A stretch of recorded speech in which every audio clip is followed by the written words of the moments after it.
सोमवार की सुबह और हर सोमवार की सुबह मैं आपके लिए लेकर आती हूँ द 1 मिनट मोटिवेशनल वीडियो। लेकिन आज मेरी इच्छा थी कि लाइव आपके साथ जुड़ूं और आपको ये कहानी बताऊं जो कि बहुत ही प्यारी है। So I am waiting till the time that you come in and join me in for this wonderful story. सोमवार की सुबह #मंडे मोटिवेशन। और सच बताऊं तो आपसे ज्यादा मोटिवेशन मुझे मिलेगा इस कहानी को बताते हुए।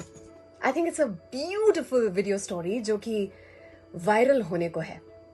और जिस किसी को प्यार करते हैं, जिस किसी को चाहते हैं, जरूर से बताएं। और कहानी इतनी ज्यादा उम्दा है कि सबसे पहले हाँ कहते हुए मेरा झुमका ऑलरेडी गिर पड़ा है।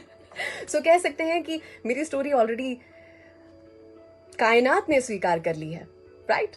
सो शुरू करते हैं आज की कहानी। Are you ready? एक राजा था।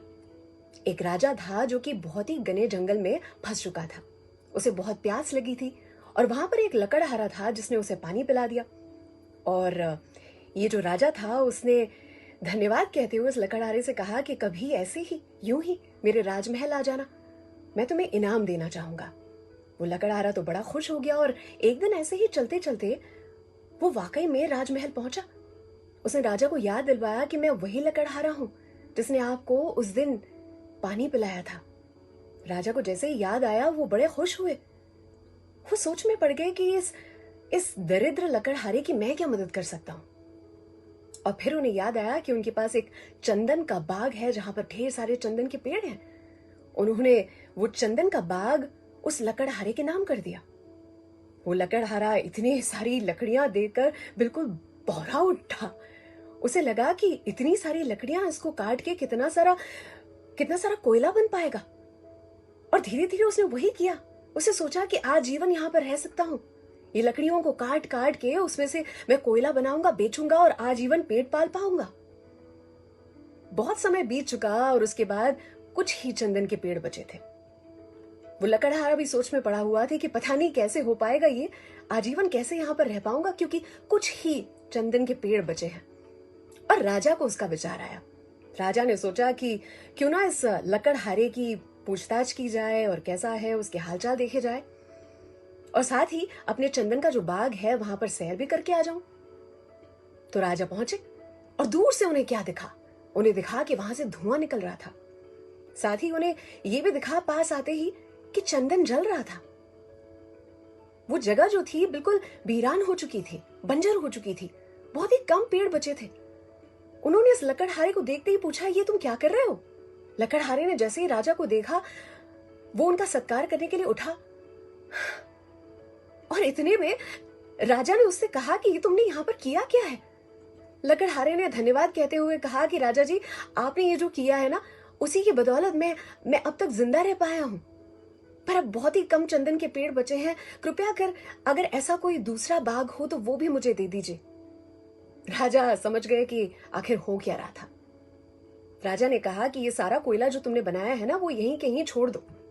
अब एक काम करो, ये 2 मीटर जो ये लकड़ी है ना, बस इसे लेकर बाजार जाओ और फिर मुझे आकर बताना कि क्या हुआ। अब लकड़हारा भी कंफ्यूज हो चुका था। उसने सोचा कि मैं इतनी मेहनत से कोयले बना रहा हूं और राजा जी कह रहे हैं कि लकड़ी लेकर जाओ। पर आखिर राजा की ओर से फरमान था तो उसे पालना पड़ा। जैसे ही वो बाजार पहुंचा तो क्या हुआ होगा? चंदन की लकड़ी को देखते ही सारे के सारे खरीदार वहां पर पहुंच गए और उसे चंदन की लकड़ी के लिए 300 रुपए मिले। उस समय काल में 300 रुपए बहुत ज्यादा थे। उसे लगा कि ये तो कोयले से कहीं गुना अधिक, वो भी सिर्फ 2 मीटर लकड़ी के लिए। जब वो वापस आया तो उसकी आंखों में आंसू थे। रोते हुए उसने राजा से कहा, ये मैंने क्या कर दिया? इस कहानी को मैं यही रोकूंगी। अर्थात ये चंदन का बाग जो है वो हमारा शरीर है और हमारी सांसें जो हैं वो चंदन के पेड़ हैं। जब कुछ ही चंदन के पेड़ बचे होते हैं ना, उस समय पे हमें रियलाइज होता है कि हम अब तक क्या कर रहे थे। चंदन के पेड़ों में से कोयला बना रहे थे, उन्हें क्रोध, द्वेष, ईर्ष्या और लालच की अग्नि में जला रहे थे। अनमोल चंदन के पेड़ जब कुछ ही बचे होते हैं तब उस समय पर रियलाइज होता है कि हमने क्या कर दिया। और चंदन के पेड़ों में से और चंदन के पेड़, नए पेड़ बन सकते हैं, प्रेम, विश्वास, सहायता के। मेरी कहानी का शीर्षक जो है कि जिंदगी के हाथ नहीं होते, जिंदगी के हाथ नहीं होते, लेकिन फिर भी वो जो करारा चमाट लगाती है ना, थप्पड़ लगाती है, आजीवन याद रहे ऐसा। और जरूरी नहीं है कि थप्पड़ खाने के बाद ही हम सब कुछ सीखें, हो सकता है कि थप्पड़ किसी और को पड़े और सीख हमें मिले।